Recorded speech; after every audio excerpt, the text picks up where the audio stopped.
And you rightly mentioned, it has been the military targets, whether it is Kuwait, whether it is UAE, we talk about Saudi Arabia, Bahrain, they've all been hit.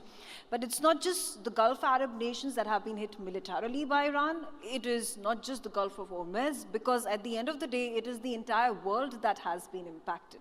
Your energy price, there's an energy crisis, energy prices are rising up, the Strait of Hormuz, because it has been blocked, prices are skyrocketing, necessities are becoming so expensive.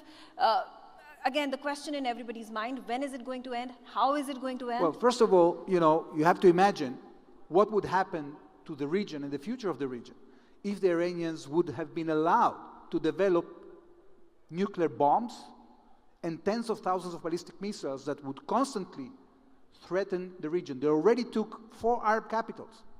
What would happen if they had the means to continue their campaign of aggression against the region? So what we are undergoing right now is actually nothing compared to what we would have to face in the future had we allowed this regime to develop and fulfill their intentions. Now, yes, we are having some disruptions now. I am pretty confident that following the statement of the President of the United States that they are going to guard the ships that are passing through the Straits of Hormuz, that the straits will be open. It might take some time. The Iranians will try to undermine that. But at the end of the day, I think that the joint will of the United States, Israel, and the rest of the countries in the region will make this reality change, and it will change sooner than later. Do you also think that a regime change in Iran, if it happens, or is at the cusp of happening, as we see in terms of whatever is taking place on the ground, in terms of the huge mass movement that is taking place, will resolve this crisis, will resolve the situation, the conflicting relationship between Israel and Iran?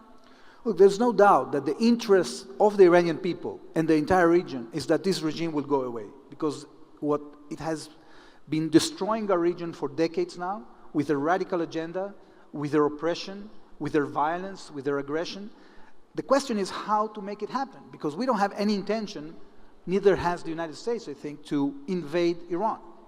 So it's up to the Iranian people. What we said is that it's not easy for the Iranian people to do it.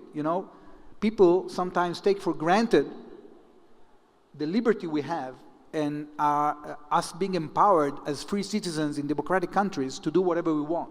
But when you live in a country like Iran today, you have to have a huge amount of courage to go out against the regime. Because, as I said before, only weeks ago, they have been killing tens of thousands of people that were legitimately protesting in the streets of Iran. So it will take much more than what we assume for this regime to leave. They are very radical, and what we are trying to do now is to open the way for the Iranian people to try to express themselves, because we are going to continue to target the Basij forces and the forces of oppression in Iran.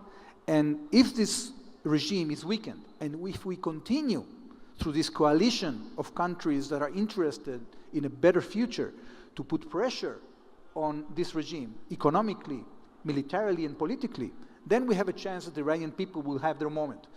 We are hoping for that, we are acting for that, but again, as I said, it's up to the Iranian people to decide. What role do you think and do you hope for the United States of America to play in normalization of the situation now, the war that has been escalated? We have achieved a lot with the Abraham Accords.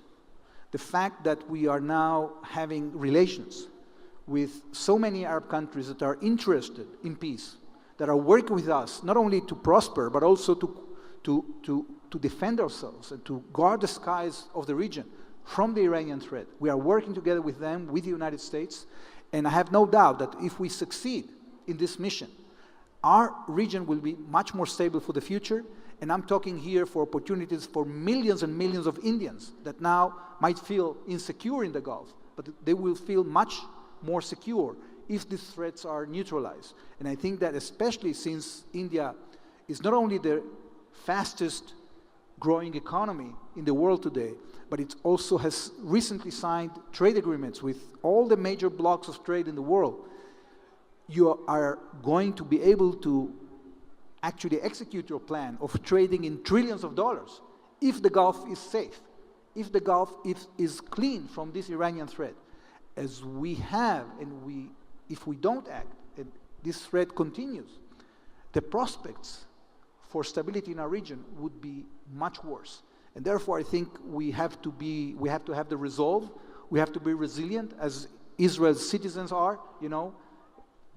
Millions of our citizens are running to shelters time and again, but we are optimistic because, first of all, we know that compared to last June, the degree of destruction in Israel is much lesser. I'll just give you an example. Back in June, with the 200 ballistic missiles that Iran fired at us, 30 buildings in Israel were destroyed. Now only 2 were destroyed. So every casualty is terrible and is tragic, but our sense is that, you know, the fire is dwindling down, that we are capable of continuing with our lives, and we will continue with our lives once we end this campaign, this military campaign, to obliterate the threats coming from Iran against our country.